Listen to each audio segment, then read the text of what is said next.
Hello students, मैं राहुल आपका railway bridge and tunnel subject का नेक्स्ट लेक्चर लेके आए हैं। तो हमारा टनल चल रहा था। टनल के आपको बताया था मैंने 3 लेक्चर आपके लगेंगे। टनल के 3 ही चैप्टर दे रखे हैं, 5-5 6-6 पेज के चैप्टर हैं आपकी बुक के अंदर।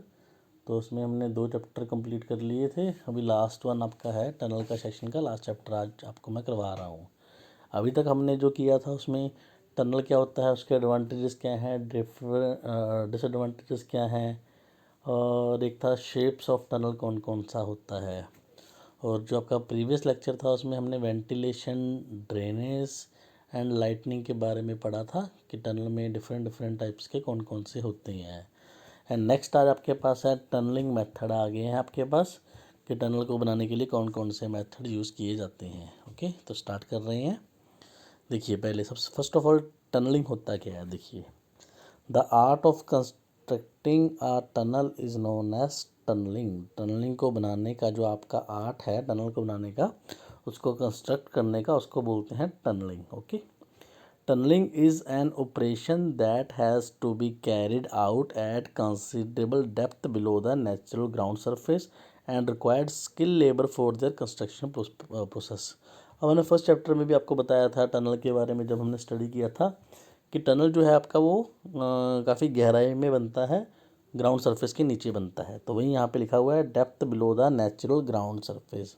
और इसमें हमने उसकी जो डिसएडवांटेज जिसमें हमने पढ़ा था, स्किल लेबर का ज़रूरत पड़ता है हमें। तो ये देखिए, require skill labour for their construction process. ठीक है। Tunnelling method depend upon the type and nature of rock. ठीक है, आप पहाड़ के ऊपर बना रहे हैं तो पहाड़ का जो आपका टाइप है, नेचर है, उसके ऊपर डिपेंड करेगा। अब इसके अकॉर्डिंग हमने इसको 2 पार्ट्स में क्लासीफाई किया है, soft rock tunnelling and hard rock tunnelling. Okay, तो दोनों को 1 बाय 1 स्टडी करेंगे। ओके, तो फर्स्ट ऑफ ऑल आपका है सॉफ्ट रॉक टनलिंग। ये देखिए, method of tunnelling in soft rock.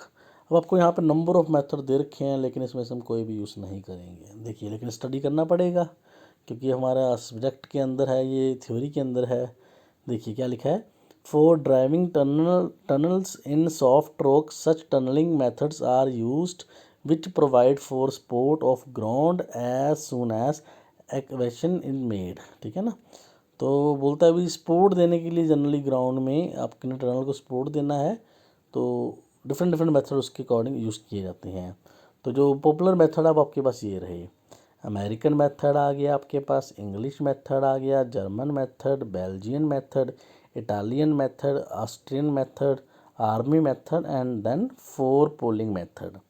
The above methods require timbering for supporting the excavation and they differ in respect of sequence of placing, lining, order in which drift and heading is driven, different patterns and types of wooden member etc. अब generally क्या है, बोलता है timbering use करते हैं support देने के लिए। ठीक है ना। और बोलता है ये आपस में सब में डिफरेंस क्या रहता है, generally sequence of placing, linings. अब लाइनिंग क्या रहता है, जैसे मान लीजिए आपका ये टनल है ना, अब इसके आसपास आपने जो यहाँ पे लगा रखा होगा उसको लाइनिंग बोल देते हैं।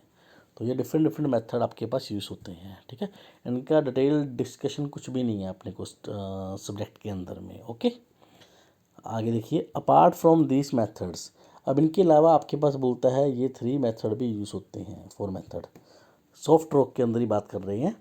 तो इसमें देखिए कौन कौन से हैं, needle beam method, linear plate method, shield tunnelling method and mechanical tunnelling. ठीक है ना, ये 4 मेथड आपके यूज़ होते हैं।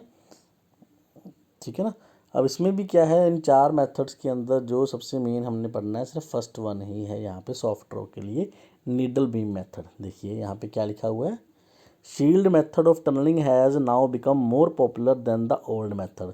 आजकल बोलता है हम शील्ड टनलिंग मेथड को ज़्यादा यूज़ में लेके आ रहे हैं, but mole method is latest and known as mechanical method of tunnelling. ये आपका मोल मेथड, ये टनल मैकेनिकल को ही मोल मेथड बोल देते हैं, मैकेनिकल टनलिंग को यहाँ पे। ठीक है, here needle beam method is only described in detail as per our scope of this book. Means जो आपका सिलेबस है उसके अकॉर्डिंग आपको यहाँ पे सिर्फ नीडल बीम मेथड ही आपको डिटेल में करना है। ठीक है, अब इसमें देखिए क्या होता है, this method is suitable for such ground in which roof could be depend upon two stand for a few minute without support.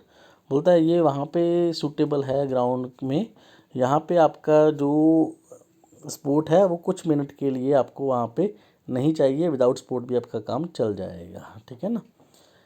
The method derive from its name, the timber beams are used for supporting and excavation temporarily. अब वहाँ पे हम timber beam को use करते हैं support देने के लिए। बीम क्या होता है ये मत पूछिएगा, बीम आपको मैं समझा के आया था एसएम के अंदर, आपका सॉलिड मैकेनिक्स के अंदर, ठीक है ना। The length of this beam is normally 5 to 6 metre. जो यहाँ पे बीम की लेंथ होती है 5 to 6 मीटर होती है। ये कंस्ट्रक्शन प्रोसीजर को आपको यहाँ पे करने की ज़रूरत नहीं है, ठीक है ना। बस आपने नीडल बीम मेथड होता है क्या उसके बारे में देखना है, और इसका एडवांटेज डिसएडवांटेज इसके बाद आपका है, आपने सिर्फ वो देखना है, ठीक है ना। ये देखिए advantages, following are the advantages of needle beam method. कौन कौन सा है देखिए। फर्स्ट ऑफ ऑल देखिए, first, it is economically as compare to other method of tunnelling in soft rock. मतलब सॉफ्ट रॉक में बाकी भी जो मेथड है वो सबसे सस्ता ये पड़ता है आपको, इकोनॉमिकल पड़ता है नीडल वाला मेथड, नीडल बीम मेथड, ठीक है। It is suitable where soils can stand for some time. ये वहाँ पे यूज़ में लाया जाता है जहाँ पे सॉयल विदाउट किसी सपोर्ट के, विदाउट एनी सपोर्ट, कुछ टाइम के लिए वहाँ पे वो खड़ी रह सके, रुक सके अपने आप। Brick lining can easily done by this method. इसमें हम ब्रिक लाइनिंग यूज़ करते हैं, ओके। अब जैसे आपको बताया था मैंने, फ़ायदे हैं तो नुकसान भी हैं, तो ये कुछ डिसएडवांटेज आ गए इसके। It required large number of trench jacks and they interfere with the efficient working of the gang. यहाँ पे ट्रेंच जैक की ज़्यादा जरूरत पड़ती है, जो कि आगे जाके एफिशिएंट वर्किंग करने में रुकावट पैदा करते हैं, इंटरफेयर वहाँ पे करते हैं। The concrete lining by mechanical means is difficult. यहाँ पे कंक्रीट लाइनिंग करना डिफ़िकल्ट रहता है। यहाँ पे हमने बोला ना ब्रिक लाइनिंग हम ज़्यादा यूज़ में लेके आते हैं। It required manual labour for pushing the needle beam in the forward direction. वहाँ पे मैनुअल लेबर की ज़्यादा ज़रूरत पड़ती है उसको पुश करने के लिए, तो ये डिफ़िकल्टीज हमें वहाँ पे आती है। तो जो आपका सॉफ्ट रॉक था उसमें सिर्फ यही आपने करना है, नीडल बीम आपके सिलेबस के अकॉर्डिंग, ठीक है। अब इसके बाद आपका आता है हार्ड रॉक। देखिए, methods of tunnelling in rock means कौन सा rock, hard rock. There are various method of tunnelling in hard rock, some common methods are given below. ये 3 मेथड है बस। ये 3 मेथड करने के बाद आपका चैप्टर ये वाला ख़त्म है, छोटा सा चैप्टर था। फर्स्ट ऑफ ऑल आपका है full face method, then heading and bench method, then आपका है लास्ट में ड्रिफ्ट मेथड। तो वन बाय वन इनको देखते हैं। तो फर्स्ट ऑफ ऑल आपका है फुल फेस मेथड। देखिए, this method is so called because in this method the whole section of the tunnel is attacked at the same time. Same time के ऊपर आपका जो तीनों है इसका फुल आपका जो है फुल फेस है उसको अटैक किया जाता है। This method is suitable for firm soils. जो ज़मीन फिर्म रहती है, स्ट्रॉन्ग रहती है, उनमें इसको यूज़ किया जाता है।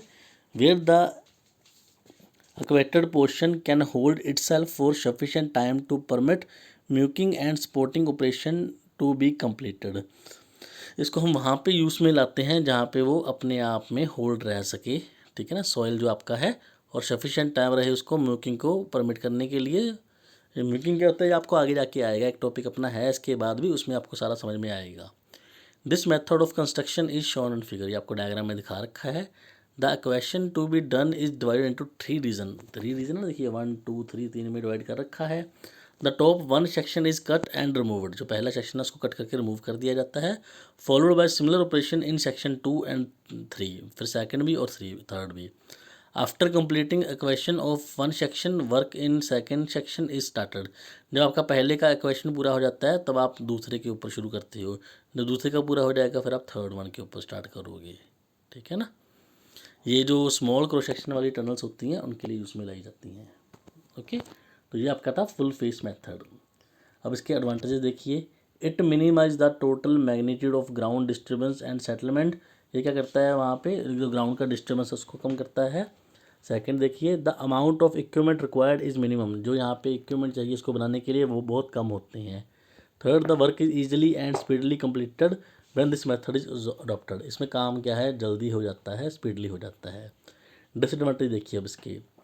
फर्स्ट पॉइंट देखिए, it is not suitable for unstable rock. ये अनस्टेबल रॉक्स के लिए काम में नहीं लाया जाता। सेकंड देखिए, heavy mechanical equipment is required to execute the work. यहाँ पे क्या है, हैवी मैकेनिकल इक्विपमेंट का ज़रूरत पड़ता है काम को करने के लिए पूरा, ओके। तो अब सेकंड मेथड देखिए, heading and bench method. This method involve the driving of the top portion in advance of the bottom portion as shown figure. इसमें क्या है, जो ये टॉप पोर्शन देखिए इसको हम एडवांस यहाँ पे लेके जाते हैं, ठीक है ना, as compare to bottom portion.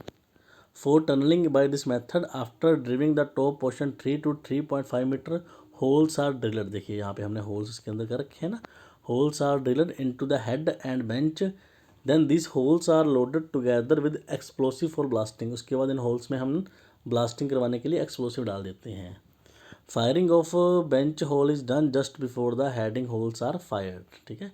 After this mucking is done manually. उसका म्यूकिंग हम करते हैं वो मैनुअली करते हैं, ठीक है ना। तो उसमें देखिए पहले वाले में 3 पोर्शन थे ना, यहाँ पे 2 ही हैं, टॉप हेडिंग है एंड बॉटम हेडिंग है, ठीक है ना, हेडिंग एंड बेंच मेथड के अंदर। देन इसके एडवांटेज एंड डिसएडवांटेज देख लीजिए। इट रिक्वायर लेस लेबर, यहाँ पे कम लेबर का जरूरत पड़ता है फुल फेस मेथड के कंपैरिजन में। इन this method benching provide a platform for working on heading. In this method quantity of explosive required is also less, उसका भी हमें कम जरूरत पड़ता है, ठीक है। अब डिसएडवांटेज देखिए, use of machinery for mucking becomes difficult. Mucking के लिए जो आपने मशीनरी यूज़ करना है वो डिफ़िकल्ट हो जाता है। Removal of muck from the heading is difficult, muck को रिमूव करना है वो डिफ़िकल्ट हो जाता है। और इसमें काम का प्रोग्रेस है वो लेस रहता है as compare to face heading. हमने बोला तो है कि सबसे फास्ट मेथड कौन सा है, आपका फेस हेडिंग मेथड है, ठीक है। देन लास्ट आपका आ गया drift method. In case of large size tunnels a pilot tunnel और drift is made in the side और at the centre of the tunnel. The drift is then widened by drilling hole on its faces. अब आपने जब बड़ा सारा tunnel बनाना है तो आप क्या करते हो, वहाँ पे एक ड्रिफ्ट बनाते हो साइड के ऊपर या सेंटर में, और वो ड्रिफ्ट ही आपका उसके बाद आप उसको वाइड करते जाते हो बाय ड्रिलिंग होल्स, उसको होल करते जाते हो, ब्लास्ट करते जाते हो बस उसमें एक्सप्लोसिव डाल के, और उसको बड़ा बनाते जाते हो टनल को, ठीक है जी। तो ये आपका था ड्रिफ्ट मेथड। देखिए ये दिखा रखा है, drift provide suitable arrangement for supporting the excavation depending upon the position of the drift the method of tunnelling may be done either. अभी देखिए डायग्राम दिखा रखा है यहाँ पे आपको, ठीक है ना। अब आपने यहाँ पे सेंटर पे ड्रिफ्ट इसके बना रखा है, देखिए, ठीक है ना। अब इसके एडवांटेजेस क्या है देखिए, it provide good ventilation during the construction of tunnel, ventilation अच्छा रहता है।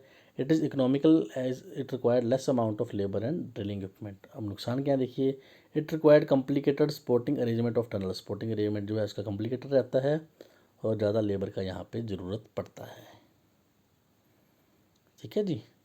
अब नेक्स्ट आगे देखिए, ऑपरेशन इन्वॉल्वड इन टनलिंग। जब आप टनलिंग कर रहे हो तो आपको कौन कौन से वहाँ पे ऑपरेशन करने पड़ते हैं। देखिए पहला ड्रिलिंग हो गया, लोडिंग ऑफ होल्स हो गया, ड्रिलिंग होल करती हो, लोडिंग ऑफ होल में एक्सप्लोसिव डाल रहे हो, फिर उसको ब्लास्ट करवा रहे हो, स्केलिंग करवा रहे हो, म्यूकिंग करवा रहे हो, सेकेंडरी ब्लास्टिंग करवा रहे हो, फिर टनल सपोर्ट कर रहे हो, फिर ग्राउटिंग एंड लाइनिंग कर रहे हो। ये सबसे लास्ट स्टेप रहता है आपका, ओके। अब देखिए फर्स्ट ऑफ ऑल आपका ड्रिलिंग था, तो देखिए tunnelling with explosive require drilling of hole into rock. अब रॉक में आप क्या करते हो, वहाँ पे होल ड्रिल करके उसमें एक्सप्लोसिव डाल देते हो, ठीक है ना। These holes are drilled, the drills are usually worked by compress air of 5.5 to 7 kilogram per centimetre square. The depth of the bore hole varies from, ये डेप्थ हो गया 2.5 मीटर से लेकर 3 मीटर तक आप वहाँ पे गहराई में होल करते हो। Normally the length of hole is kept 4 metre in hard rock, जो हार्ड रॉक रहती है, सख्त रॉक रहती है, वहाँ पे जो आप होल बनाते हो वो 4 मीटर तक आपके जाते हैं। Holes are made by using rock drills either by jack hammer और ड्रिफ्टर। जब होल बना रहे हो वहाँ पे वो जैक हैमर से बनाते हो या ड्रिफ्टर के साथ बनाते हो। Generally holes are made along joint to loosen the rock material. हम होल बना क्यों रहे हैं, क्योंकि हमने रॉक मटेरियल को वहाँ पे लूज करके रिमूव करवाना है, इसलिए बना रहे हैं। The number of holes to be drill depend upon the area and nature of rock. कितना होल्स बनाना है ये आपका डिपेंड करेगा रॉक का एरिया आपका, और उसको कैसी है, सॉफ्ट है, हार्ड है, उसके ऊपर डिपेंड करेगा, okay. Then loading of holes आ गया। After drilling stone dust loose rock and water in each hole are blown out at high pressure, ठीक है। अब उसमें क्या है, मिट्टी होगा, आपका पानी हो सकता है, तो उसको रिमूव करते हैं वहाँ से। Each hole is charged and loaded with explosive, वही आगे ना आपको बताया था ना मैंने, यहाँ पे हम एक्सप्लोसिव डालते हैं होल्स के अंदर में। Explosives are used in the shape of cartridge. These cartridges are fixed with the detonators. The insertion of cartridge with detonator is called priming the hole, ठीक है। वहाँ पे डेटोनेटर लगाते हैं, कार्ट्रिज के थ्रू हम एक्सप्लोसिव को फिल करते हैं और इस पूरे को प्राइमिंग द होल कह देते हैं। Each hole needs 1 primer cartridge. Lead from detonator of various holes are suitably connecting to short firing cable, cable के साथ उनको अटैच किया जाता है। बस इतना बहुत है यहाँ पे आपका लोडिंग ऑफ होल्स के अंदर। देन आपका ब्लास्ट आ गया, ब्लास्ट करते हो उसके बाद आप वही आ गया। After loading the hole next step is blasting. A blasting lead is taken up to safe distance where it is connected to an exploder. Exploder क्या है, जो एक्सप्लोज यहाँ पे आपका वो एक्सप्लोजिव को यहाँ पे इग्निट करेगा। Wiring signals are sounded for safety, safety के लिए वायरिंग सिग्नल चलाए जाते हैं ताकि वहाँ पे जो वर्कर्स हैं वो आसपास हैं वो दूर हो जाएं। After blasting a trained worker locate misfire if any and reblasted. Blast करते वक्त अगर वहाँ पे मिसफायर हो जाए तो एक ट्रेंड वर्कर है वो यहाँ पे जाके देखता है और उसको रीब्लास्ट करवाता है। ओके, देन नेक्स्ट आपका स्टेप आ गया scaling. At the end of blasting some rock fragments may hang loosely from ceiling और वॉल ऑफ द टनल। अब जब ब्लास्ट हो गया हो सकता है कुछ लूजली आपका वहाँ पे स्टोन का जो रॉक का फ्रेगमेंट्स है वो सीलिंग के ऊपर लगा रह गया, छत के ऊपर या दीवारों के ऊपर लगा रह गया। दीज लूज रॉक पीसेस में fall of without warning and cause accident during the operations. अब वहाँ पे वर्कर काम कर रहे हैं तो हो सकता है वो अपने आप ही गिर जाए उसके ऊपर में, वर्कर के ऊपर में, तो ये नुकसान करेगा, एक्सीडेंट वहाँ पे कॉज करेगा। This operation of removing such loose rocks fragments and hammering of projecting pointed rock is known as scaling. तो ये जो आपके स्मॉल फ्रेगमेंट्स वहाँ पे लगे हुए हैं उसको निकालने का जो प्रोसेस है उसको स्केलिंग बोलते हैं। ओके, देन आपका आ गया mucking. The operation of loading and removing the excavated और blasted material from the tunnel and dumping the same at a predetermined site is known as mucking. अब आपने ब्लास्ट कर लिया तो वहाँ पे आपका कचरा भी प्रोड्यूस होगा ना, अब जो डस्ट वगैरह है वहाँ पे जो आपके स्टोन वहाँ से टूटे हैं, आपने टनल बनाना है, टनल बनने का कैसे, अब एक रॉक था वो सॉलिड था तो टनल बना रहे हो तो उसमें से आपका जो स्टोन्स वगैरह है मटेरियल है रिमूव भी होगा ना with the help of blast. तो उस मटेरियल को वहाँ से निकाल के और एक पहले से ही डिसाइड की हुई जगह के ऊपर उसको लेके जाने को, उसको डंप करने को, वहाँ पे दबाने को बोलते हैं mucking. Mucking is the operation of loading the rock, earth और any other excavated materials. Mucking for tunnelling can be done either by hand और बाय मशीन। हाथ के साथ भी कर सकते हो, मशीन के साथ भी कर सकते हो। The blasted debris is known as muck. अब जो ब्लास्टेड डेब्रिस है मीन्स वहाँ से जो मटेरियल निकला है उसको बोलते हैं muck. Removal of muck and its disposal is known as mucking. Mucking is usually done in the following step. देखिए, पहले लोडिंग ऑफ म्यूक, फिर हॉलिंग, फिर अनलोडिंग करते हैं। पहले लोडिंग वहाँ से उठाया, फिर उसको हॉलिंग किया, फिर उसको अनलोड कर दिया वहाँ पे। तो ये सारा प्रोसेस म्यूकिंग के अंदर में चलता है। ओके, देन ये आपका लास्ट स्लाइड आ गया। उसके बाद सेकेंडरी ब्लास्ट आप वहाँ पे करवाते हो। After mucking main blasting may not give desired profile to the tunnel. जैसा टनल का शेप चाहिए था वैसा नहीं आया हमारा, तो हम वहाँ पे एक और ब्लास्ट करवाएंगे। देखिए, in order to achieve proper shape of tunnel the process of secondary blasting is done. This blasting is of smaller scale. उसको छोटे स्केल पे करवाया जाता है सिर्फ उसकी शेप लेने के लिए टनल की। ओके, तो उसको बोलते हैं सेकेंडरी ब्लास्टिंग। देन आगे देखिए tunnel supporting. After mucking the interior surface of the blasted portion is supported by timbering. ठीक है, तो यहाँ पे टिम्बरिंग करके इसको सपोर्ट दिया जाता है। This is done to avoid accident immediately after mucking. Mucking के बाद वहाँ पे कोई एक्सीडेंट ना हो इसलिए। The design of the supporting structure depend upon the nature of rock. कैसा रॉक है उसके अकॉर्डिंग उसका सपोर्टिंग स्ट्रक्चर वहाँ पे लगाया जाएगा। Through which the tunnel is driven. A common timbering arrangement consist of ribs supported on columns as shown figure. ये diagram में दिखा रखा है, बोलते हैं आपको। ठीक है ना, देखिए ये रिब लगे हुए हैं, ये कॉलम लगे हुए हैं। ठीक है ना, ये देखिए कॉलम लगे हुए हैं। ठीक है, तो ऐसे इसको सपोर्ट दिया जाता है। तो एंड लास्ट आपका होता है ग्राउटिंग एंड लाइनिंग। आपको पता है ना ग्राउटिंग। ठीक है, वही आ गया। Before the tunnel is finally lined it is necessary to grout the weaker section with cement slurry so that weaker strata is stabilize. Finally the tunnel is lined. अब लास्ट स्टेप में क्या करते हैं, अब वहाँ पे जो वीकर सेक्शन है वो आपका डैमेज हो सकता है कुछ टाइम के बाद, तो उसको हम सीमेंट और सीमेंट स्लरी से उसको हम फिल कर देते हैं। ठीक है, तो उसको हम वहाँ पे पक्का कर देते हैं कि वो गिरे ना। तो ये आपका सारा था मेथड्स ऑफ टनलिंग के अंदर में, बस ये लास्ट आपका स्लाइड था। ठीक है जी, तो इसके साथ ही आपका टनल कंप्लीट हो गया है। अब आपका सिर्फ ब्रिज बचेगा, तो उसको देख लीजिएगा। जो भी दिक्कत हो, डाउट्स हो, आप मेरे को पूछ सकते हो। तो मिलते हैं नेक्स्ट लेक्चर में, तब आपका ब्रिज स्टार्ट करेंगे। Okay, bye bye.